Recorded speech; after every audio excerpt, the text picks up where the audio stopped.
পাকিস্তানের উত্তর পশ্চিমাঞ্চলীয় প্রদেশ খাইবার পাখতুনখাওয়ার বান্নু এবং মোহম্মদ জেলায় পরিচালিত দুইটি অভিযানে অন্তত ১৩ জন সন্ত্রাসী নিহত হয়েছে। এদের সবাই দেশটির কট্টর ইসলামপন্থী নিষিদ্ধ রাজনৈতিক গোষ্ঠী তেহরিক-ই-তালেবান এবং এর বিভিন্ন মিত্র গোষ্ঠীর সদস্য। রবিবার এক বিবৃতিতে পাকিস্তানের আইএসপিআর এই তথ্য জানিয়েছে।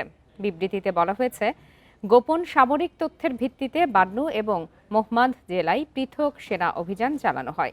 অভিযানে মোহম্মদে ৭ জন এবং বান্নুতে ৬ জন সন্ত্রাসী নিহত হয়।